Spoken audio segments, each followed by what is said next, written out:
I'm recognizing that a lot of discomfort is caused by our inability to see our choice in a lot of matters. And when I say that, I mean that we always have a choice. The choice has always been ours. And when we're coming into our lives, I think it's important to give ourselves an opportunity to make choices. And when I say make choices, I don't necessarily mean always doing the thing that we want, but recognizing that we have a choice to do the thing that actually leads to our best good. I think oftentimes we recognize our feelings, we recognize our thoughts, but we don't recognize our ability to do what we want with them. And when I say with them, I mean that, our thoughts aren't necessarily just things that are out of our control. Our thoughts, while I feel like they are collective, are things that we can input ourselves. You can think to yourself a million positive things about who you are. You can think to yourselves a million positive things about the path that you're on. And if we never give ourselves a chance to do that, then we'll just be waiting on the world around us to tell us that we're walking in the right direction when only we can know. I feel like when it comes to our aspirations, when it comes to our goals, when it comes to our development as people, there's no greater importance than choosing yourself, really. And when I say choosing yourself, I mean doing what you can with what you have. I don't think we use a lot of the tools that are at our disposal, maybe out of fear or maybe out of comfort or maybe laziness or maybe et cetera, et cetera. And I'm coming to find that it's only when I really apply myself that I'm truly freed from a lot of thoughts about certain things. Because I think one thing about our nature, one thing about people who are aware of themselves, at least to a certain degree, is that we can recognize that we do have choices. And as much as we ignore those choices and our ability to make them, the more we feel powerless in the world around us, the more we feel like we can't really escape from our own conditioning and our own self. But, the self is something that you can never escape from. It's always going to be with you. And I don't at all think that is a negative thing. I think there's an opportunity that sort of sits right in front of our eyes all the time. And until we give ourselves that opportunity, we won't recognize the beauty that exists in the moment all the time. I think life can truly be a beautiful thing when we allow it to not live in reference to everything around us. When we make the choice to actually live it, make the choice to be where we are, make the choice to interject happiness and appreciation for what we do, regardless of how it's looked at. That's where I feel like our true alignment really comes in. Once we recognize that peace is not found, it's created. Once we recognize that we shouldn't wait for situations to be at peace for us to be at peace. We should learn to be at peace with ourselves so we can bring peace to our situations. And the same thing works with any other emotion or any other thing that we want for ourselves. Like love, like appreciation, like self-love, like confidence, anything. If we want it to be a part of our situations and a part of the life that we live, then we sort of have to bring it there. And when I say bring it there, I don't necessarily mean that in effort. I find that it's mainly the times where I'm relaxed in my joy, relaxed in my contentment and happiness in what I'm doing for myself in period. That I truly find peace in the moment. That I'm truly able to be where I am and not feel like I need to be somewhere else. I feel like I need to do something else in order to feel good. It's about what we bring to every situation. It's about the choice we make of who we're bringing and what we're bringing to the situation. I think a lot of times we wait on events and circumstances to sort of tell us how we are. We wait on that presentation to determine if we're confident. We wait on our interaction with this person to determine if we heal from this thing. And I think the point isn't to wait.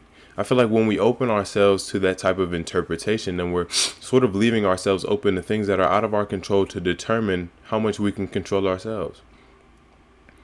And I feel like that's sort of unbefitting. A lot of times the things in the outside world aren't going to tell you exactly how you are. They're just going to tell you how you're bringing yourself to a situation or how you think yourself to be. And I think if you learn to give yourself thoughts and interject your own opinions about yourself and decide who you are for at least a small portion of your mental capacity, then you sort of open a lot of doors for yourself. You sort of permit yourself an opportunity to walk without an invitation. You don't have to explain yourself to every single person. You don't owe anyone an explanation in being who you are. I think we need to learn how to, again, affirm the self and not necessarily just the path that we're on. Because I feel like if we just affirm the path, then we're also going to be limited by how other people affirm the path that we're on. Especially if we can't affirm ourselves enough to be, heartfelt in our determination. And when I say heartfelt in our determination, I mean, sometimes when we want certain things and we don't really ground it in our own want and desire, feel intent and confident and appreciative of ourselves enough to go out there and get it regardless of what other people say, then we're susceptible to devaluing what it is we actually want in reference to other people's wants and desires. Everyone has their own complex life to live, and I think it's important to acknowledge your own. Once we do that, we're sort of no longer grasping at straws when it comes to how we value what we value. It's just about attributing that value consciously or to whatever it is we want to have value in. Like, I'm recognizing that the things I value most are really just like myself being present, my own mental health, my own mental being, my own well-being.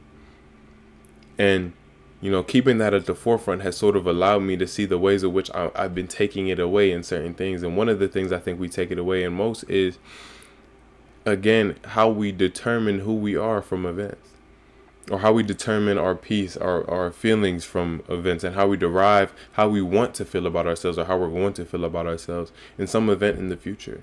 And I think even if that event goes a certain way, I think oftentimes it's not enough for us to really believe it. Because I'm recognizing that belief doesn't really come from the external events that you encounter, but how you encounter yourself internally. If you feel like you always have to prove yourself in this regard, in that regard, in this, something in you is telling you that you don't believe it where you are. I think it's important to learn how to believe it where you are, so you don't need to go out there and do this, that, and the other. Then when you're doing this, that, and the other, as in going out, expressing yourself, doing the things that align with your desire, then it's just about doing it to do it, doing it to get whatever it is you want, in a way, and not limiting yourself in your acquisition of whatever you're doing via something that's not really in your control. I think when we place our value, when we make the choice to place our value where we are, then it doesn't really even become about value anymore. It becomes about learning to appreciate your experience and just appreciating it because you are valuing yourself. And if we really did value ourselves, then why in the world would we not appreciate anything in the world that's worth appreciation? Why would we not give ourselves an opportunity to share in the beauty of the world and share in the beauty of ourselves whenever we get the chance? That's why I feel like true self-love is not really dependent on event and circumstance. Because if you really did love yourself, or if we really do and we want to show ourselves, then it's about loving ourselves regardless. Accepting who we are, accepting the circumstance that we're in, not because we want to stay there, but because we are there. And if we're going to vest love in who we are and where we are, then we also have to vest love where we are within that circumstance. I think sometimes when things aren't necessarily going our way, we have a habit of thinking that we aren't right for the situation, or we aren't right here, there, and elsewhere. And I think that's sort of unbefitting, because it doesn't really matter where you are. There are plenty of things that can get us into sort of negative spaces, quote unquote. But that doesn't mean we have to turn into negative people. I think we always have a choice on what we want to bring to a situation and what we want to give to ourselves. And recently I've been trying to implement that a lot more fervently.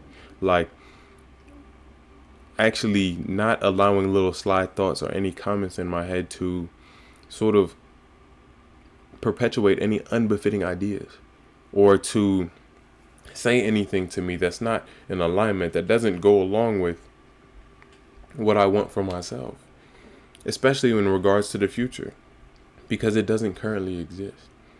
I always say that we always try to play some type of future predictor, and I think it's true. And we shouldn't really try to predict the future as much as we should try to vest ourselves within the present to create it. I think the future is created every second that we are present, or we have a choice every second that we are present. That's why I think the present moment is one of the most important things. Because if we have a choice on what we want to create, a choice on who we want to be, a choice on what we want to do, then it doesn't really become about how or when or what or this or that. It becomes in alignment with whatever you're doing. Like, For example, like I was talking about how one of the things I value most is my own mental well-being. And I think in committing myself to understanding it and lapsing through it, I've permitted myself an opportunity to truly help myself, even in my moments where I don't feel like helping myself. Like I feel like these videos help me more than they help y'all, and I don't necessarily know if that's true, but that's how I feel sometimes.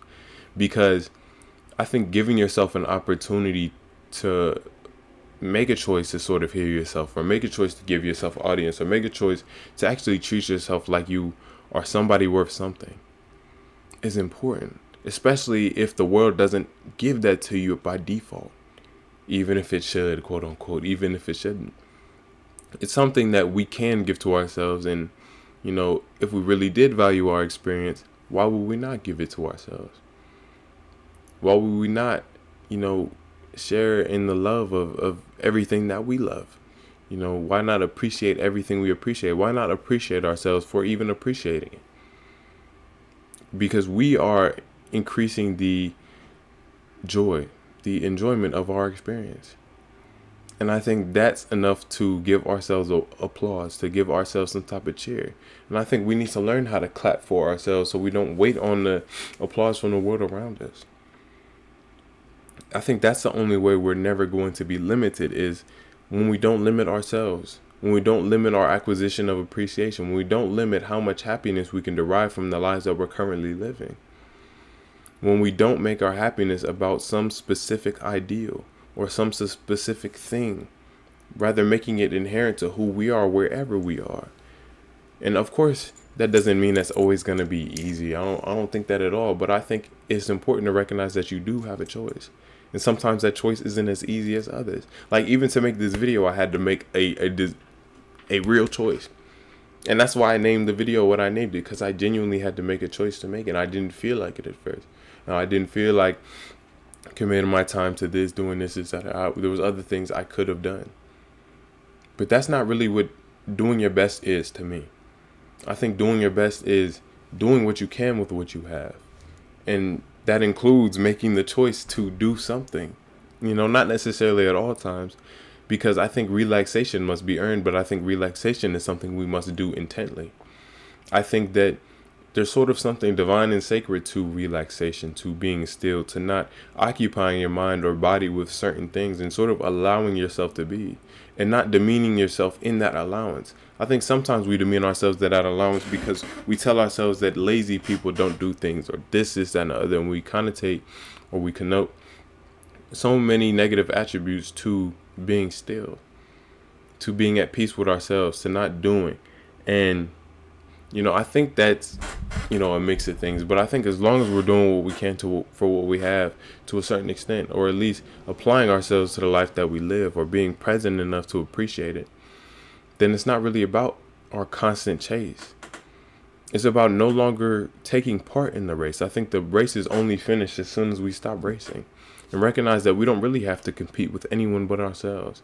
And that's not to say not put in any work or not do anything that contributes to the life that we live, but to say do it intently and not with the intent to supersede others or supersede yourself even, but to learn how to appreciate and value yourself for who you are through your action, valuing yourself enough and loving yourself enough to doing the things that actually contribute to the life that you live and make it easier or make it worthwhile or give it a certain meaning, give it a certain purpose.